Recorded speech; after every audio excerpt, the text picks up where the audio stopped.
Olá, boa noite a todos. Sejam muito bem-vindos à live no perfil do CRC Piauí no projeto Segunda Contábil.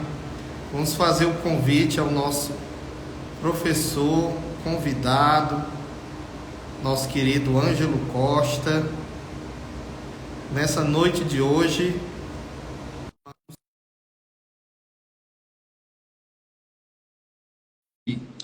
um assunto de muito interesse para os profissionais que atuam na área do setor privado, no comércio, no setor de serviços. Boa noite, professor Ângelo. Boa noite, meu amigo. Tá me ouvindo bem? Tudo tranquilo? Estou lhe ouvindo bem, tudo tranquilo. Como você está? Eu estou bem, tudo tranquilo, amigo. Graças a Deus. Seja bem-vindo à nossa live de hoje. Nosso projeto Segunda Contábil, professor, tem live às segundas-feiras no perfil do Instagram do CRC Piauí.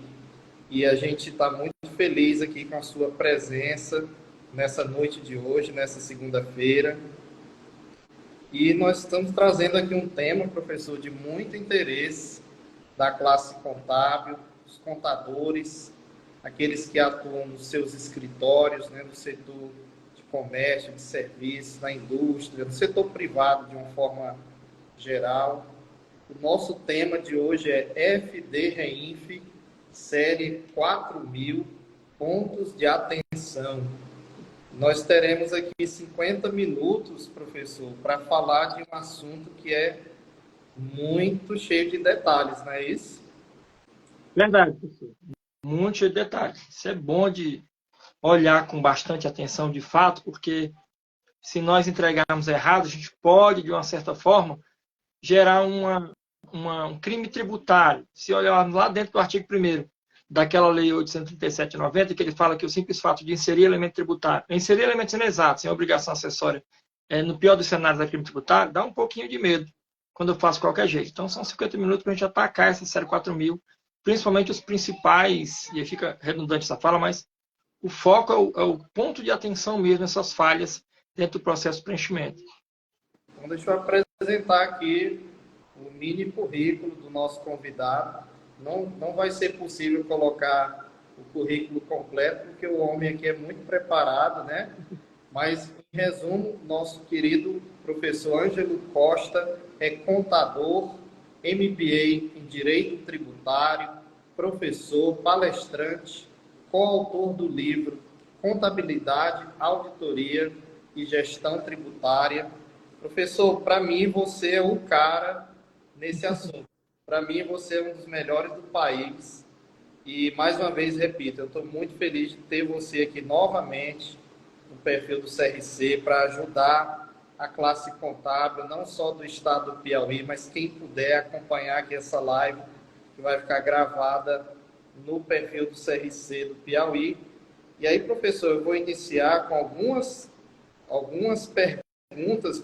Quando a gente lançou esse tema, muita gente procurou, muita gente mandou perguntas para que fossem feitas aqui no horário da nossa live. E a primeira delas, professor, é o que é a série R4000 da FD Reinf? O que abrange essa série 4000 da FD Reinf? Muito bom, professor. Deixa eu já começar conceituando. Se nós observarmos os tributos no Brasil, os indiretos e os diretos, os tributos parafiscais também, que são federais, o PIS, a COFINS, que são tributos indiretos, mais o imposto de renda e a contribuição social, que são tributos diretos, e o INSS, que é um tributo parafiscal, a Receita Federal e o fisco, de uma forma geral, ele acaba passando para o tomador do serviço a responsabilidade de fazer a retenção, que é recolher o tributo pelo prestador. Aí tem uma série de variações, porque quando eu falo de tributo parafiscal, que é o INSS, ele pode ser um serviço que não tenha a retenção, porque o trabalho não é em loco. Então, lá no artigo 112 da IN 2110 de 2022, ele trouxe uma lista de serviços que estão sujeitos à retenção do INSS. E isso ele colocou tudo na série 2000, que todo mundo já começou a fazer. Mas a problemática do que é a série 4000 é que é o outro tipo de retenção nessa prestação de serviço, que é a retenção fazendária. Por quê? Enquanto na série 2000, que é a retenção previdenciária, só tem 2 beneficiários, que é a pessoa física, e aí a retenção da pessoa física, a tabela progressiva, vai para dentro do E-Social. Então, o que sobrou para a FDREINF série 2000 foram as retenções de serviços prestados, que o cessão de mão de obra trabalha em loco, que o beneficiário é a pessoa jurídica. E lá na série 4000, o beneficiário ele pode ser a pessoa física, a pessoa jurídica e também um beneficiário não identificado. E ainda tem, no caso da pessoa jurídica beneficiária, aquela que presta serviço e o tomador ele faz o recolhimento do tributo retido do INSS na série 4000, PIS, COFINS, contribuição social e o imposto de renda, mas existem algumas empresas, aquelas alcançadas pela IN 153 de 87, que elas emitem a nota, acontece a retenção e elas são responsáveis pelo recolhimento, que é o caso de operadora de cartão de crédito, de agências de viagem, publicidade e propaganda. Então, a série 4000, ela traz 4 eventos apenas. Um evento 4010 para a pessoa física, um evento 4020 quando o beneficiário é pessoa jurídica, o evento 4040 quando eu não identifico o beneficiário, se está previsto no artigo 718, 730, na verdade,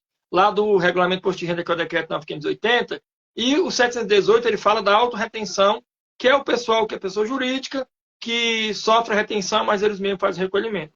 Série 4000, para pontuar a pergunta, são as informações de retenções fazendárias, com dados dos beneficiários, ainda que sejam não identificados.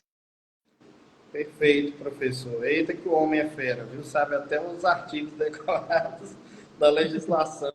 Professor, então esses eventos da série R4000, eles são independentes dos eventos da série R2000, é isso?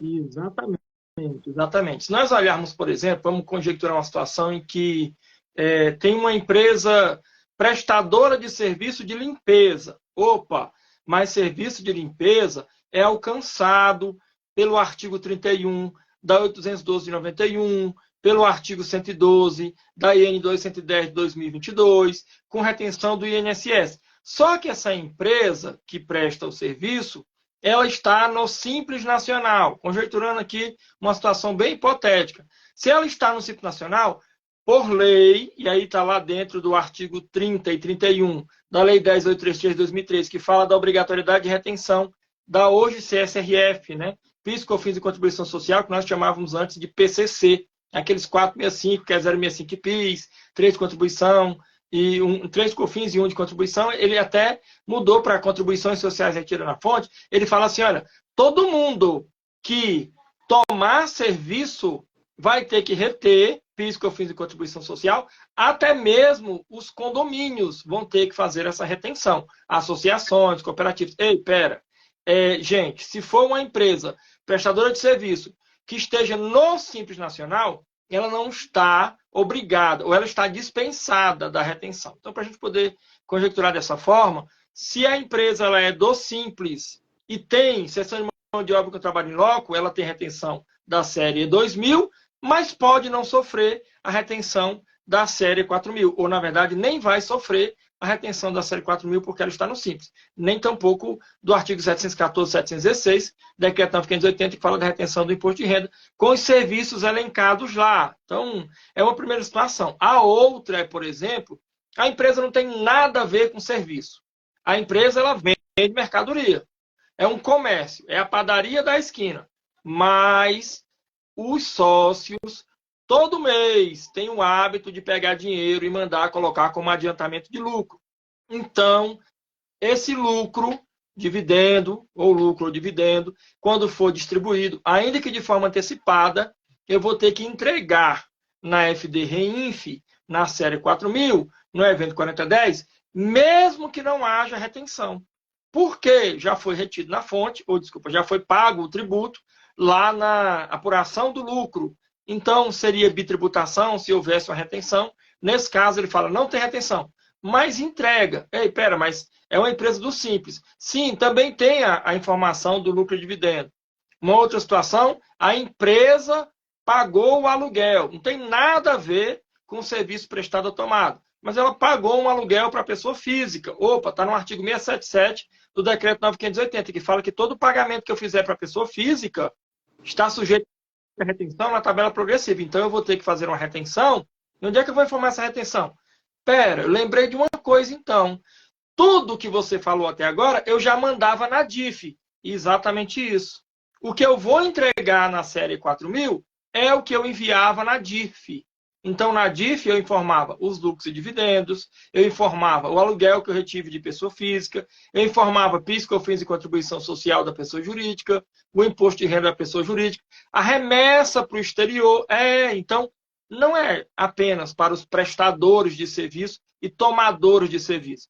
A informação é para qualquer situação que esteja sujeita à retenção da pessoa física, da pessoa jurídica, ou até mesmo o beneficiário não identificado, que é até chatinho, viu, professor? Se você levar em consideração, lá no artigo 730 do Regulamento de Imposto de Renda, ele fala assim, se eu pagar para uma pessoa que eu não quero identificar essa pessoa, ou eu não consigo, era melhor falar, identificar quem é essa pessoa, eu estou obrigado a fazer uma retenção em um código específico, que é com alíquota de 35%. Ei, pera, mas a tabela progressiva, ela não chega a 35%, o máximo é 27,5%. Pois é, se eu não identificar quem é essa pessoa, é 35%. Que casos que acontece isso? Por exemplo, quando eu pago um lucro para um sócio de uma empresa que tem ações, é um dividendo de uma empresa que tem ações, e eu não sei quem são essas pessoas. Então, fez um pagamento, esse pagamento é o beneficiário não identificado, eu faço o recolhimento no DARF, e aí nesse DARF eu informo que o valor retido foi de 35%. E essa forma é a melhor de identificar. Então, sim, para poder pontuar essa pergunta, eu consigo, ou até vai aparecer situações que eu entrego a FD-REINF sem ter nenhum tipo de entrega lá da série 2000, eu entrego a série 4000, seja para pessoa física ou jurídica, sem ter nenhum tipo de entrega lá na série 2000, sim, tem essas situações que vão me obrigar a entregar. Perfeito, professor. Enquanto você estava falando aqui, eu já estava pontuando algumas perguntas das pessoas que nos encaminharam, né, para aproveitar aqui esse momento com você e tirar as dúvidas, né? Em relação às retenções de PIS, COFINS, CSLL, que estão abrangidos nessa série R4000. Quando é que deve ser informado, professor? É no momento da emissão ou é no momento do pagamento? Ótima pergunta. Você sabe que toda hora o pessoal fica me perguntando isso, e a gente tem uma falha no nosso processo de contabilidade própria. Assim, eu até acho, só para abrir um parênteses no meio da resposta, que é uma iniciativa ótima, seria um tipo de demagogia do Conselho Federal com obrigatoriedade de educação continuada. Eu tenho que fazer 20 horas, não estou falando porque eu sou professor, e aí eu tenho que dar aula sobre isso, mas também dos CRCs pelo Brasil, de lives como essa, e eu acho maravilhoso esse tipo de ação, e eu gosto de contribuir. Mas a falha do processo que eu vejo é que nós somos pessoas, contadores principalmente, com o péssimo hábito de não ler. A gente tem um hábito, eu tenho um hábito de não ler, tá? Eu leio um bocado porque eu sou forçado. Mas quando nós olhamos, professor, lá dentro do artigo 714 e o 716 do Regulamento de Imposto de Renda, que é o decreto 9580, ele fala assim, acontecerá a retenção do imposto de renda sobre os pagamentos ou sobre as remunerações pagas ou creditadas. Esse creditado já gerou tanta discussão, mas, via de regra, o creditado, se você levar em consideração a solução de consulta que foi feita, está na internet isso, ele diz que creditado é o momento do registro contábil. O registro contábil segue o princípio da competência e da oportunidade pelo CPC 00 e pela resolução 750 do Conselho Federal de Contabilidade. E o livro que eu tenho que fazer, o registro contábil, lá dentro do artigo 1181 do Código Civil de 2002, que é a Lei 10.406, fala que é um livro chamado livro diário, com algumas exceções para lucro presumido quando ele tem, por exemplo, a possibilidade de não distribuir lucro acima do limite, lá no parágrafo único do artigo 45 da 8981, fazer livro caixa, e também o pessoal que é simples nacional fazer livro caixa. Mas, via de regra, essa coisa do creditada é na hora do registro. O registro é na emissão, é a data da emissão. Então, ele fala o seguinte, ó, no imposto de renda, o fato gerador é o que acontecer primeiro, a emissão da nota ou o pagamento do serviço. A emissão da nota ou o pagamento do serviço. A nota foi emitida no dia 25 de setembro, então já tem fato gerador do imposto de renda. Ei, pera, só que a sua pergunta é sobre PIS, COFINS e contribuição social. Ah, então é outra lei.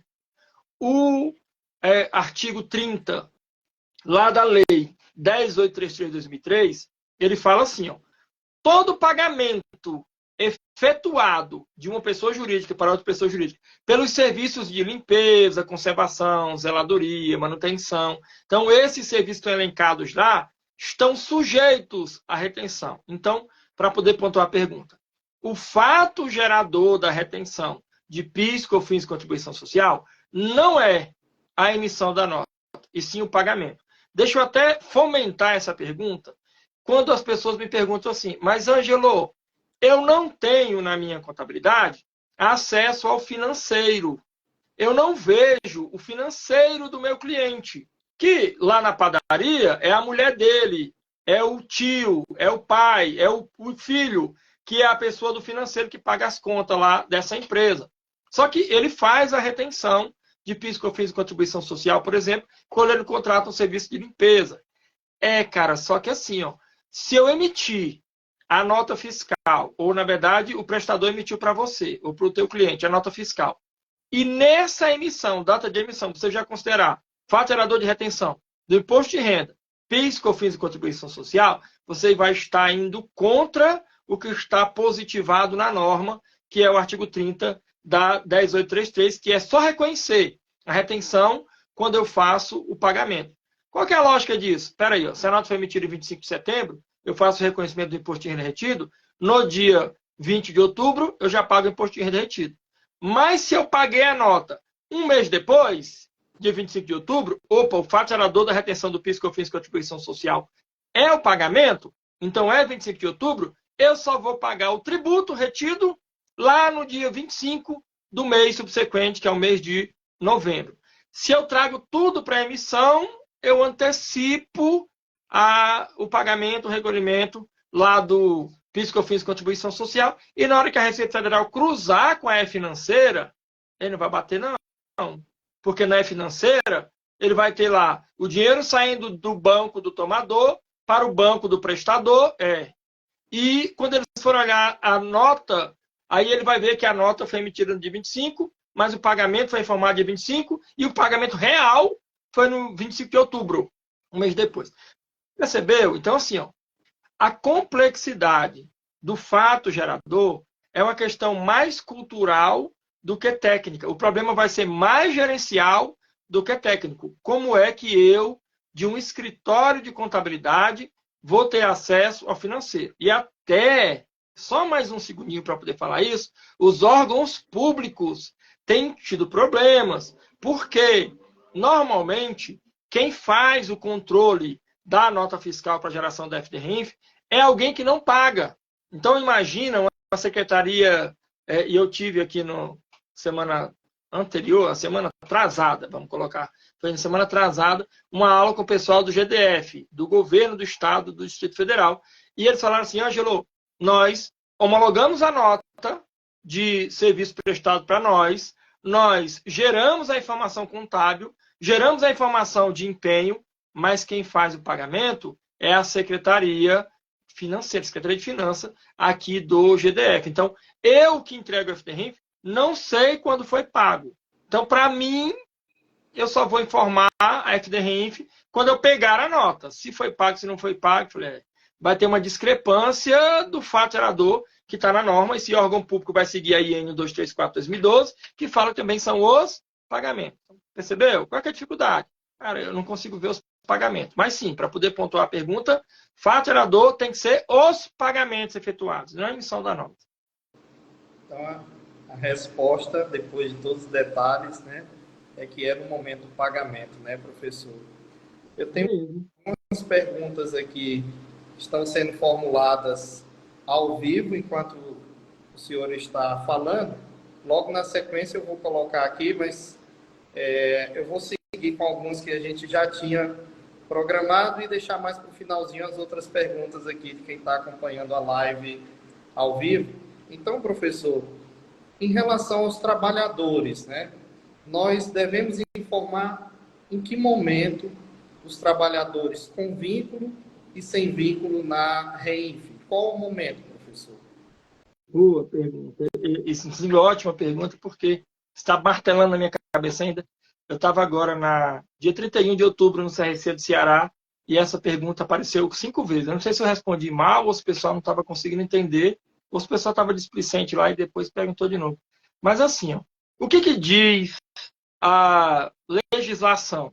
Que o tributo para fiscal ele é sobre a cessão de mão de obra, contratação direta. Então, tem 3 tipos. Tem até uma tabela de categoria de trabalhador lá dentro do Manual de Orientação do E-Social, do Learte do E-Social. Tabela 1, ele vai dizer quais são os tipos de trabalhador. Mas tem, basicamente, 3 tipos de pessoas na minha folha de pagamento. Eu tenho o trabalhador com vínculo. Trabalhador com vínculo é o seletista, é o estatutário, é o pessoal que, de fato, assinei a carteira. Eu tenho o trabalhador sem vínculo, que é o autônomo, e aí o estatutário, em alguns momentos eu mando pelo 2300, mas o estagiário é que é o trabalhador sem vínculo. E também eu tenho um terceiro tipo, que é o beneficiário. Esse beneficiário, ele é aquele aposentado do órgão público ou a pessoa que recebe uma pensão. Então, esses 3 tipos, eles vão obrigatoriamente para o E-Social. Quando eu fizer um pagamento para esses 3 tipos de pessoas que estão na folha, beneficiários, eles vão para a social. Mas pode ser que tenha uma verba que eu pago que ela não transita pela folha. Por exemplo, ajuda de custo. E a ajuda de custo do presidente do CRC, que é aquela Geton, transita pela folha? Não. Então vai para a série 4000, FD REINF. E aquele reembolso que eu fiz para um colega seletista que viajou para representar a empresa e ele almoçou com o dinheiro dele, ele pegou o Uber com o dinheiro dele, ele pagou a reserva do hotel com o dinheiro dele. Isso não vai transitar pela folha. Então ele vai para a FD REINF. Ou seja, só vai para a FD REINF informação de trabalhador quando não transitar pela folha. Ângelo, tudo aqui transita pela folha. Então, esquece a FD REINF. Só vai entrar na FD REINF aqueles pagamentos que eu efetuei para a pessoa física, que é trabalhador, com vínculo ou sem vínculo, que não transita pela FD REINF. Tem um caso bem específico, que o pessoal até discute, mas assim, quando, por exemplo, a data base ela é março, o colaborador foi demitido em junho, e aí o dissídio coletivo só saiu em setembro. Ei, pera, mas se saiu o dissídio coletivo em setembro, por força de lei, eu preciso retroceder a março e ajustar o salário do empregado já demitido. Concorda? Sim, Ângelo, é isso mesmo. Então, esse empregado já demitido não está mais na folha. E eu vou pagar essa diferença de salário dele, que não vai transitar pela folha. Eu posso informar isso no 4010, lá da série 4000, que é pagamentos a trabalhadores com vínculo, e aí, mesmo que ele não esteja, assim, trabalhadores com vínculo ou sem vínculo, eu vou mandar dentro do 4010. Então, para poder pontuar, se tiver algum pagamento que eu faço de alguma verba, eu vou olhar até aquela tabela 1010 do E-Social, para ver todos os eventos que eu pago lá. Se ele não estiver elencado ali, então transita pela FD REINF. Não é escolha, tá? Eu não posso escolher, eu quero colocar isso aqui no E-Social, esse outro no FD REINF. Não é escolha, é o que não couber na folha. Não dá para colocar de jeito nenhum na folha. Analisei aqui, Ângelo, esse tipo de pagamento nem entra, não tem como entrar na folha. Então vai para a FD REINF. É só isso que ele fala. Perfeito, professor. Para quem está chegando agora na nossa live, nós estamos aqui com o professor Ângelo Costa, que é um dos melhores do país nessa área de contabilidade tributária, direito tributário. E a gente está batendo um papo aqui, né, professor, sobre a FD-REINF série R4000. Professor, anotei aqui algumas perguntas que foram feitas agora ao vivo, aqui por quem está nos acompanhando. A contadora Simone Bandeira perguntou: as prefeituras estão cobrando das APAI retenção do repasse para a manutenção das mesmas. A gente está perguntando se isso é normal. O que você acha, professor? A primeira coisa é que existe uma norma, e essa norma ela está escrita, ela é uma norma positivada. E aí, ó, Simone, que ele vai dizer o seguinte: lá dentro da IN 1234 de 2000 a IN 234 ela é 2012, só que foi agora, nesse ano passado, que ele trouxe o pessoal de município, estado e do DF para dentro dessa regulamentação. Aí o que ele fala? Lá dentro, viu, ele traz no anexo 1 da IN os tipos de atividades, serviços, inclusive, e repasses por fornecimento de bens ou por serviço prestado, que estão sujeitos à retenção. É o primeiro caminho a se olhar, viu? Primeira coisa vai ser isso aí. A outra é que tem aí um antagonismo nesse negócio. Se nós olharmos o inciso 6º do artigo 150 da Constituição Federal de 88, ele fala que é vedado ao município, DF, também estados e a União, mas é vedado ao município, que é o caso aqui, é vedado ao município instituir tributo ou fazer cobrança de tributos para as entidades sem fins lucrativos, as imunes ou as isentas. No caso do pessoal da APAI, eles são isentos de tributação. Então, se eles não têm tributos, também não vai acontecer a retenção, ainda que o serviço esteja elencado lá naquele anexo 1 da IN 234. Qual que é a minha sugestão? Esse repasse, primeira coisa, tem que saber o que é o repasse. O repasse é para quê? É um fornecimento de serviço que a APAI está fazendo? Provavelmente sim, né? E aí, olhar se esse serviço está elencado no anexo 1 da IN 234 de 2012, e se tiver elencado, montar no jurídico aí da APAI uma lauda só, tá? Uma folhinha só, uma justificativa para que não aconteça a retenção. Ou, pelo menos, pedir da prefeitura a justificativa do porquê que ele está fazendo a retenção. Me permita falar uma coisa boba agora aqui, ó, que vai ficar até registrado, tá? Eu só tô... E aí é a minha concepção. Perfeito. Sabe por que eu fico preocupado, professor? É porque assim, ó, você sabe que a retenção da prefeitura fica para ela, né? Então, se a retenção da prefeitura fica para ela, é óbvio que a prefeitura vai querer fazer a retenção. Opa, Angela não pode falar essas coisas, não. Não, eu tô só especulando. Talvez erradamente. Talvez eu não posso nem dizer que isso é uma tendência, mas e também vai mexer com a integridade da pessoa que está fazendo a tomação de serviço, no caso da prefeitura. Mas algumas prefeituras, quando elas fazem a retenção, elas já avisam: olha, eu vou fazer a retenção sobre isso daqui com base nesse dispositivo legal. E aí, a gente sabe que a retenção do imposto de renda não vai para a União, não, ele fica para a prefeitura. Então, é vantajoso para a prefeitura fazer a retenção do imposto de renda. Então, só para poder deixar claro, olha lá o anexo 1 da IN 234, para ver se esse tipo de serviço prestado ele está lá. Se ele tiver, aí daí você pega também o inciso 6º do artigo 150 da Constituição de 88, e você vai dizer o seguinte: olha só, deixa eu te falar, é porque a gente não é para ser tributado. Então, se eu não vou pagar esse tributo, não há por que ele ser retido. É só essa informação que tem que ser feita. Perfeito, professor.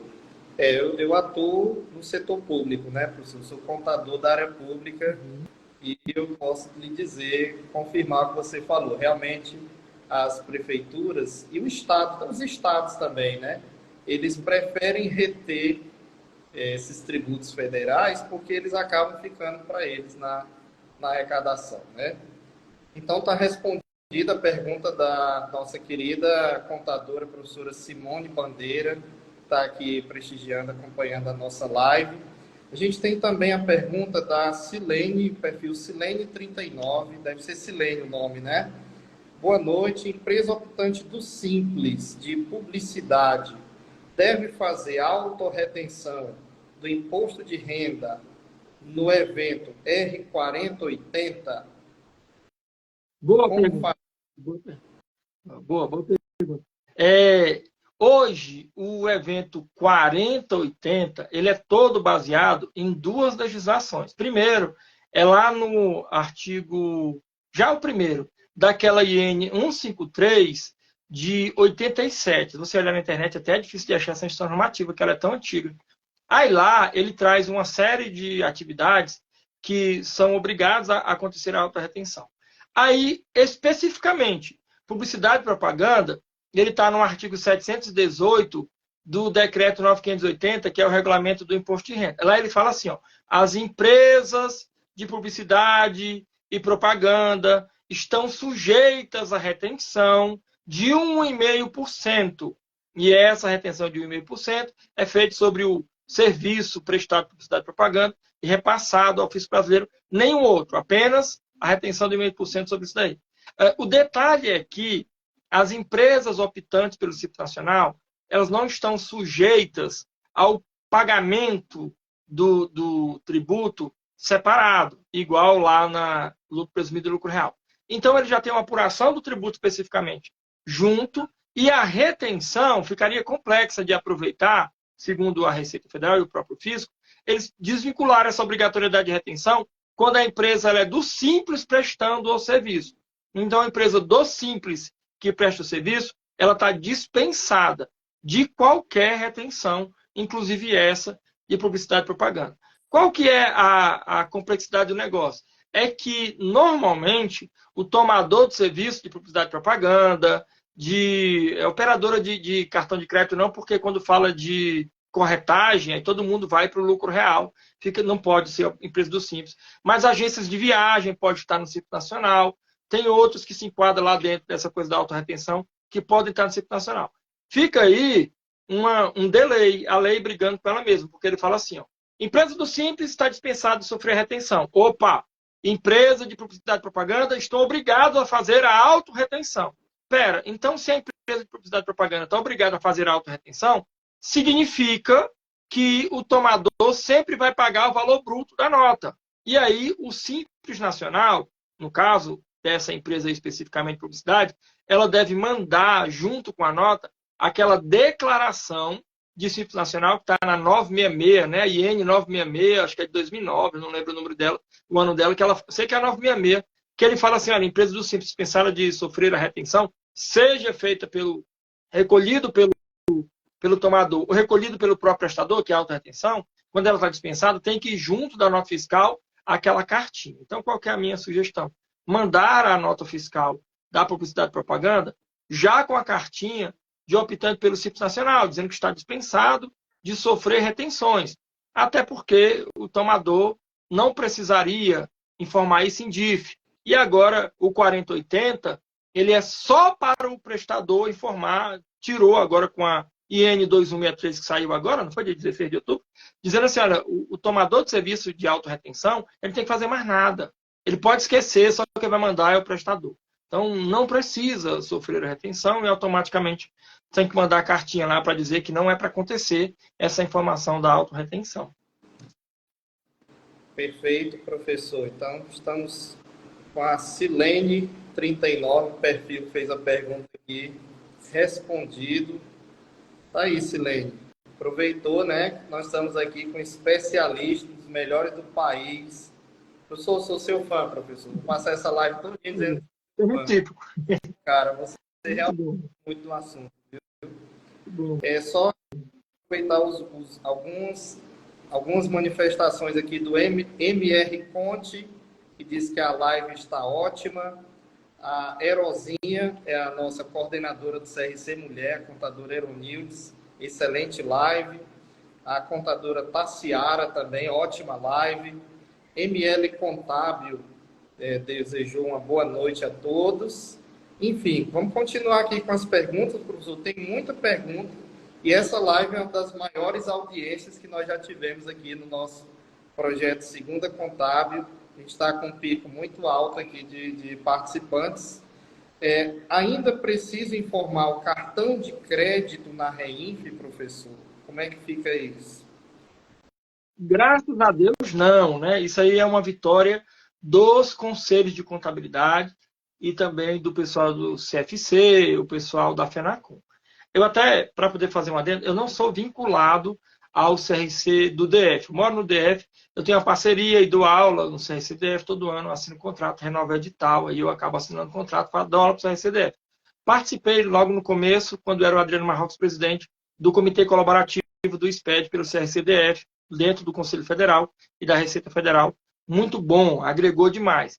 E os CRCs, hoje, eles têm um papel que meio que está ainda além do que ele está previsto. Tem um tipo de demagogia, tá, gente? Mas assim, você sabe que o papel do CRC era manter a classe contábil da forma correta, ou seja, fiscalizando e também ajustando os contadores para que ele atendesse os empresários. Aí o detalhe é que o CFC, junto com os CRCs, né? O CRC, através do CFC, a fala correta, disse assim, peraí, não dá certo a gente ficar informando uma coisa que o cartão de crédito vai ter que informar. E o detalhe, se eu mandava isso na DIF, que é que vocês estão falando, que eu mandava na DIF, a DIF é anual.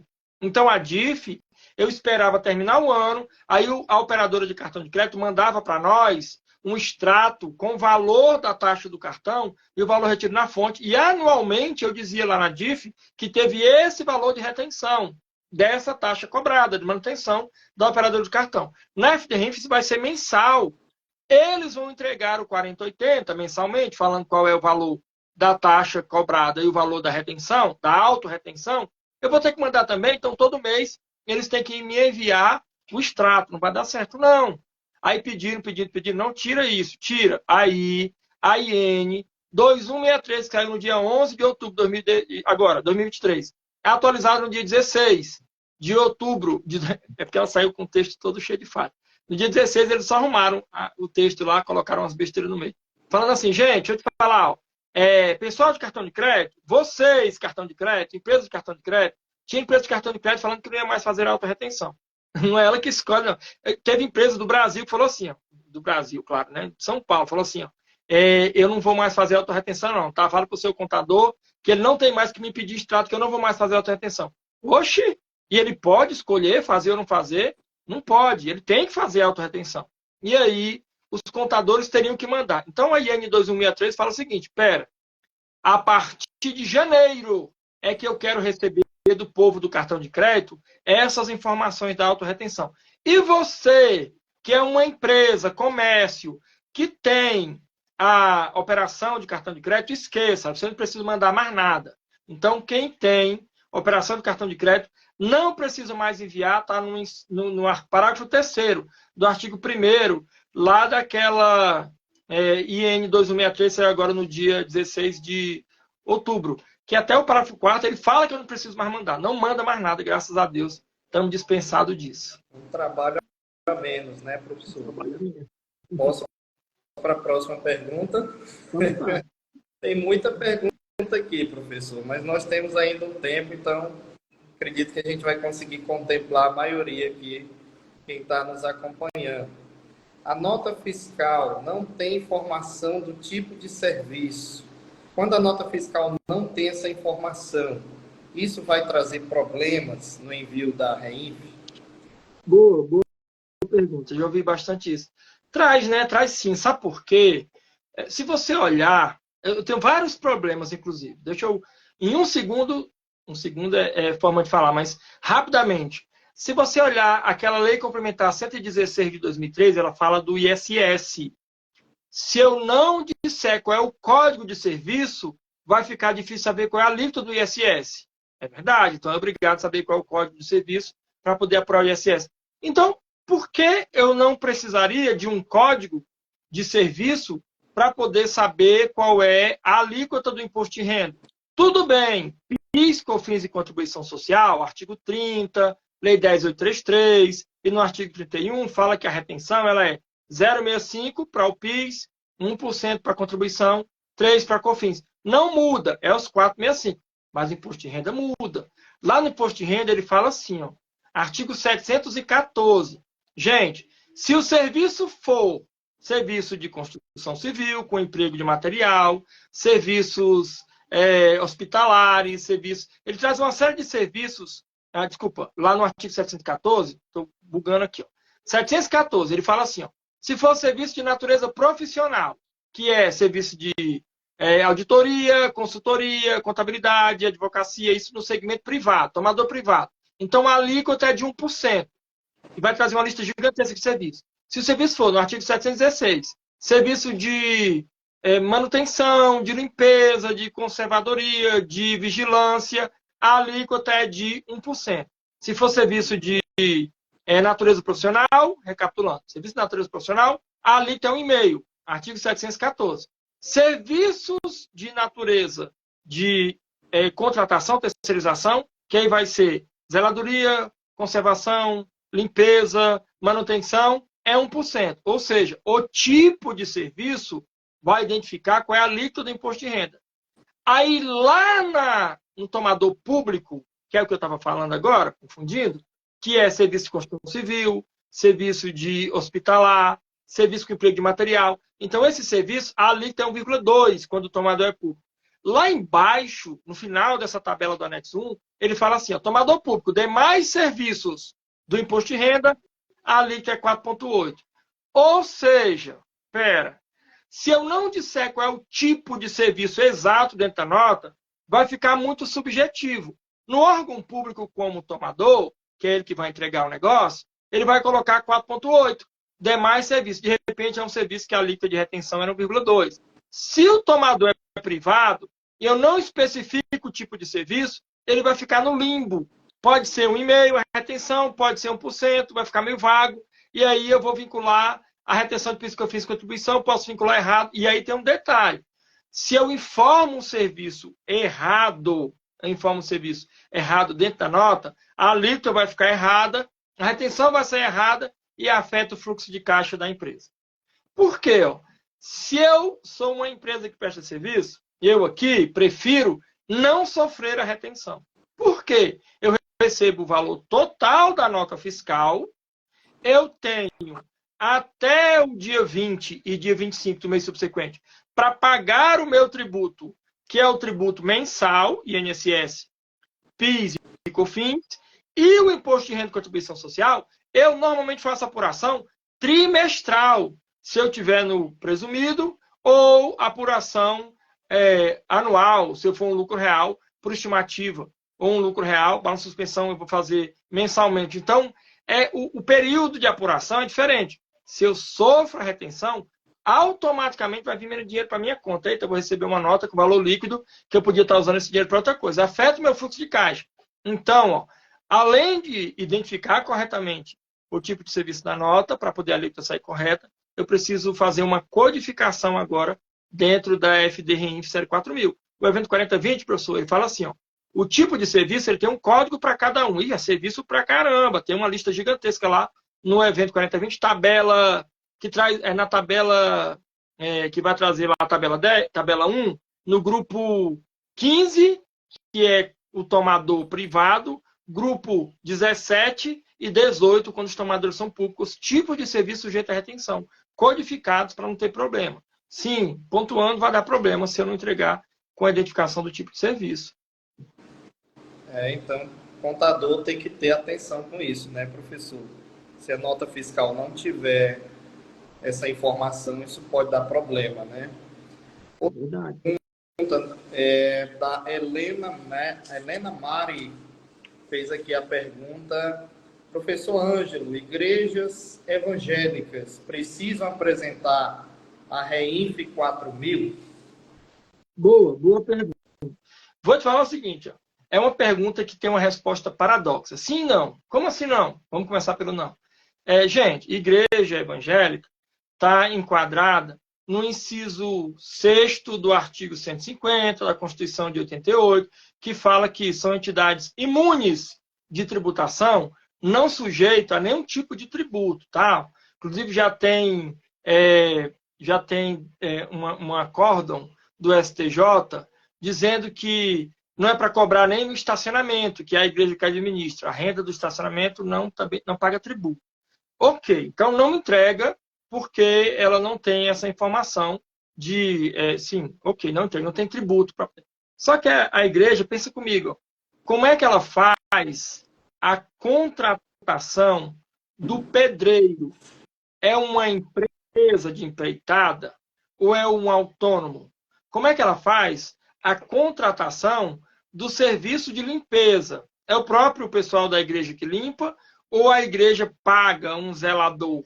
Esse zelador, ele é de carteira assinada? Então, se o pedreiro ele é autônomo, se o zelador é de carteira assinada, essas informações vão no E-Social da igreja.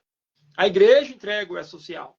E aí, se a igreja tomar um serviço de limpeza, por exemplo, que ela paga uma empresa terceirizada para poder limpar a piscina, é uma manutenção de ar-condicionado, é uma manutenção de piscina, é um serviço de limpeza. A igreja ela paga uma empresa de vigilância para poder fazer a vigilância. Então, são serviços elencados lá na tabela, na tabela 1 da FDRINF, no grupo 15, que são os serviços tomados, sujeitos à retenção pelo artigo 714, 716 e o artigo 31 e 30 da 10833, que me obrigam a fazer a retenção. Então tem que ter um cuidado, porque às vezes eu confundo assim, ó, eu sou igreja, eu não pago tributo. Ok, você não paga tributo, mas por força de lei, você é um CNPJ, equiparado à empresa na condição de contratação de cessão de mão de obra, que é o que acontece com condomínios, que não são empresas, e são obrigados a fazer a retenção de pessoas jurídicas, empresas prestando serviço. Então, se por acaso a igreja contratar algum tipo de serviço elencado na tabela 1, ei, Ângelo, o que eu tenho que fazer então? Cara, fechou aqui, acabou a live, corre para ver o que tem nessa tabela 1. Coloca lá no Google, tabela 1 da FDRINF, ele vai trazer uma lista de serviços que eu tomo que me obriga a fazer a retenção, independente de quem eu seja. Eu vou ser obrigado a fazer a retenção. Então, eu sou do Simples, né? Eu faço a retenção quando o prestador não é do Simples. Eu sou igreja, eu faço a retenção quando a empresa que está prestando serviço não é do Simples. E aí eu tenho a obrigatoriedade de fazer a retenção e entregar o evento da série 4.000 nessa condição. Está aí a resposta, Helena Mari. Então, nesse caso, mesmo sendo uma igreja evangélica, tem que ter atenção a isso, né, professor? Aqui respondeu Antônio Miranda Neto, está acompanhando a live, está parabenizando pela didática. Professor, estamos chegando na nossa reta final, só faltam 10 minutos para a gente fechar esse bate-papo. E tem aqui também ainda algumas perguntas. Estão perguntando se o Prolabore entra na REINF. Boa pergunta.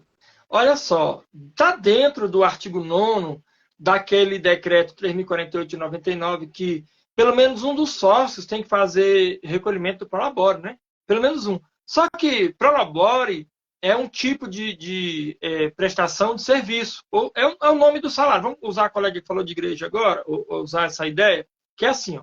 Eu tenho, pelo seletista, é salário. Mas se o cara for militar, não chama de salário, chama de soldo, né? E se ele for um pastor, não chama de salário, chama de prebenda. Se ele for um padre, aí segue o código canônico lá do Vaticano, não chama de salário, mas chama de côngrua. Então, se ele for um empresário trabalhando na empresa, não chama de salário, chama de Prolabore, mas é pela cessão de mão de obra. Então, o Prolabore é um pagamento de um serviço prestado. Claro que os caras usam o migué, né? Pagamento de serviço, mentira. Ele só todo mês faz a retirada e nunca aparece na empresa. Mas assim, via de regra, pela lei, é um pagamento de serviço. Então, se é um pagamento de serviço, tem que entrar no E-Social. Não vai para a FDRINF. Tem que entrar no E-Social. Me permita só fazer um adendo aqui nessa resposta. Você sabe que tem empresário que tem o hábito de receber Prolabore, receber lucro, todo mês ele pega dinheiro da empresa erradamente, fala que é adiantamento de lucro, ele recebe juros sobre capital próprio, e aí ele tem um imóvel, uma chácara que ele aluga todo final de ano para a empresa para fazer a confraternização da própria empresa. Aí a chácara é dele, mas ele aluga para a própria empresa. Ele fala assim, ei, pera, não coloca o meu nome, não. Só faz o pagamento para mim, na minha conta, mas não diz que é o aluguel de um imóvel, não. Peraí, mas aluguel de imóvel, pelo artigo 677, tem retenção de imposto de renda. Não. Coloca aí que é um pagamento para uma pessoa que tu não sabe quem é. Posso fazer isso? Pode. Mas o artigo 730 fala assim, olha, a retenção vai ser de 35%. Você quer? Cara, não. Eu já recebo Prolabore, eu já recebo lucro, eu já recebo juros sobre capital. Eu não quero que esse aluguel apareça. Só que eu também não quero que faça a retenção de 35%. É perigoso. Só passar o dinheiro para a conta dele, porque a financeira vai pegar. A financeira vai olhar o dinheiro saindo da conta da pessoa jurídica indo para o CPF dele. Então, filhão, tu é bobo, tu, né? Achar que se eu não disser quem é, a Receita não vai te encontrar? É claro, não. Então coloca na conta do meu filho. Piorou. Que não tem nenhuma ligação com o imóvel, que eu estou passando dinheiro para a conta dele para quê? Então, hoje, eu tenho que ter o máximo de cuidado nessa coisa do identificar. Mas para poder pontuar de fato, a pergunta é, cara, sim, Prolabore vai para o social, não entra no FDREM. Perfeito, professor. A Helena Mari colocou aqui uma contribuição, lembrando que pastor recebe prebenda. Prebenda. O padre côngruo. Muito bem, professor. Acho que vamos para a última pergunta e depois as considerações finais, tá certo?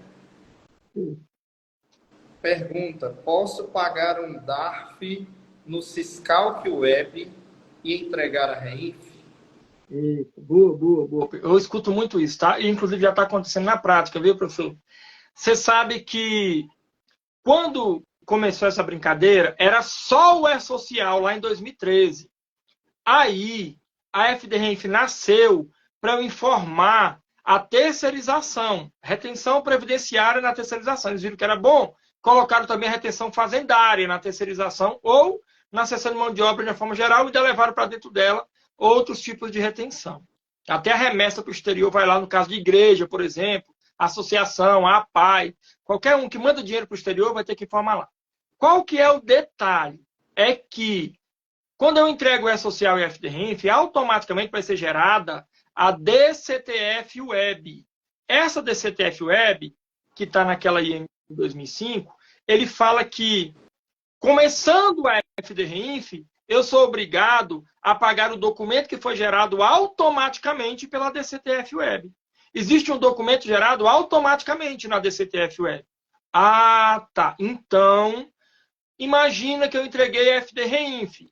Em vez de entrar no ECAC e abrir a DCTF Web para ver o DARF que foi gerado por lá, eu fui lá no Siscalc Web e gerei um DARF avulso. Eu posso fazer isso? Se você fizer, o DARF gerado da DCTF Web vai ficar sempre em aberto. Ele continua com dívida. É como se você recebesse na sua casa uma conta em um boleto com um código de barra e você vai lá e dá um dinheiro na mão do empresário. O boleto foi gerado pelo banco. Para o banco, aquele boleto está sempre em aberto. Então, eu preciso pagar o boleto ou então ir lá no banco e falar, olha, eu já paguei esse boleto, quero dar baixa dele. Vai acontecer uma coisa paralela, mas igual, lá na DCTF Web. Se eu entreguei a FDRENF, foi gerada a DCTF Web automática, paguei esse Siscalc Web, eita, um DARF avulso, eu vou ter que entrar na DCTF Web, fazer uma retificação informando o pagamento do DARF. Aí eu tenho que buscar o número do DARF na Receita Federal para poder baixar essa dívida do DARF gerado pela DCTF Web. Mas, professor, está acontecendo tanto. Um montão de gente está pagando DARF, inclusive GPS. Tem gente pagando GPS em vez de DARF previdenciário. E a Receita falou assim, a tua certidão não vai sair. Tua certidão não sai porque você está devendo. Eu já paguei, mas pagou com o documento errado. O documento agora é outro. Então, você vai ter que comprovar que pagou fazendo processo administrativo. Ou perdi Comp Web. É chato que só. Trabalho, né? É um trabalho. Então, tem que ter atenção com isso. Professor, a Silene, ela fez uma segunda pergunta aqui. A gente não vai deixar a Silene sem resposta, não. Perguntando se o contador, pessoa física, ela é contadora, pessoa física, se ela deve mandar a REINF. Boa. A pessoa física também manda quando ela faz, por exemplo, Silene, remessa para o exterior, e aí tu é pessoa física. Então, tu fez uma remessa para o exterior, entrega o 4010, na condição de pessoa física. eu só vou entregar a FDRINF, independente do tipo de pagamento que eu faço, se ele tiver elencado lá dentro da tabela 1. Então, assim, ó, é um dos pagamentos. Então, é esse aqui, me obriga. Da pessoa física, normalmente são os grupos 10, 11, 12, 13, 14 e 16. O que são isso? Na tabela 1, ele tem grupos de tipo de pagamento. Fala-me Deus, é isso tudo, Por exemplo, o grupo 10 são pagamentos de rendimento do trabalho. Então, Silene, imagina que você tem uma folha de pagamento Aí tu é pessoa física, mas ainda assim tem uma folha de pagamento, e aí nessa folha de pagamento, algum dos vencimentos não transita pela folha. Vai para o evento 4010. Lá no grupo 11, ele vai dizer que os rendimentos recebidos acumuladamente, alguém te processou, o teu colaborador aí de pessoas te processou, e aí você vai ter que pagar para ele nesse pagamento de rendimento recebido acumuladamente. Vai ter no RRA retenção, você também entrega enquanto pessoa física. Direitos autorais, Silene, imagina que você contratou alguém para ir no teu escritório para fazer uma apostila operacional. Vamos montar um compliance aqui no meu escritório. Eu sou pessoa física, mas eu quero montar um compliance. E aí esse compliance bem aqui, ele foi alguém que produziu a apostila. Opa, eu vou pagar para ele direito autoral, porque é um capital intelectual dele. Aí está no grupo 12, lá da FDRINF. E ele vai ter esses tipos de pagamento, remessa para o exterior, tudo que eu fizer, ainda que seja pessoa física, se tiver elencado no grupo 10, 11, 12, 13, 14 e 16, me obriga a entregar a FDRINF. Perfeito, professor. Tá aí, Silene, a resposta que você queria, né? Professor, vamos para as considerações finais, senão o Instagram vai derrubar a gente não quer isso, né? Passa rápido, né? Um abraço para Letícia, que está acompanhando a live, diz que a live está muito boa, está parabenizando. Também o Tiago Araújo Pereira Mendonça colocou aqui show como comentário. Professor, muito obrigado pela sua presença. Em nome da presidente do CRC, a contadora Adriana da Graça, ela está mandando um abraço e a nossa gratidão aqui por ter aceito esse convite. Lembrando que essa live ficará gravada no perfil do Instagram do CRC, para quem não pôde acompanhar ao vivo, pode assistir depois a qualquer hora, a qualquer tempo. Professor, você sabe que o Piauí lhe ama, né? E a gente quer ter você novamente aqui em Teresina com um treinamento seu. Se você quiser aproveitar esse espaço aqui nas suas considerações finais, fale para os profissionais sobre seus treinamentos, seus cursos, e a gente agradece demais aqui a sua presença, tá? Muito bom. Eu quero agradecer de coração. É muito bom mesmo. Eu gosto demais do Piauí, do pessoal do Piauí.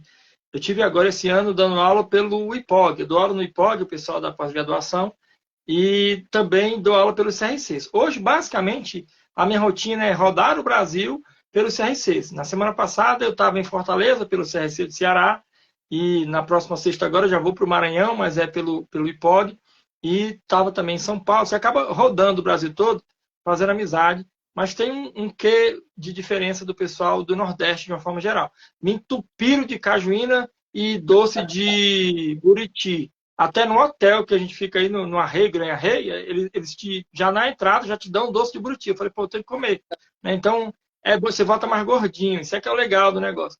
Mas é um carinho gigantesco. Então, assim, hoje eu dou aula praticamente só na Bimax Educacional, que é da Ana Paula Bismara, juiz do Tite lá de São Paulo. E fora isso, os CRCs. Além do IPOG, da Faculdade Brasileira de Tributação, que eu dou aula, o restante são os CRCs do Brasil. CRCs que eu tenho rodado para poder falar de FDRINF.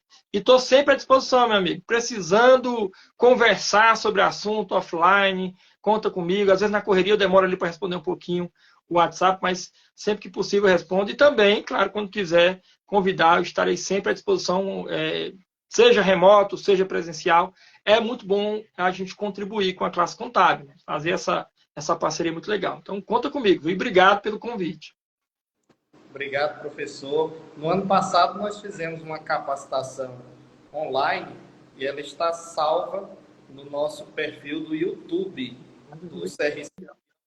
E logo, logo, nós vamos convidá-lo para uma segunda capacitação, viu, professor? Muito em breve, porque está todo mundo pedindo. E essa live foi a que teve a maior audiência.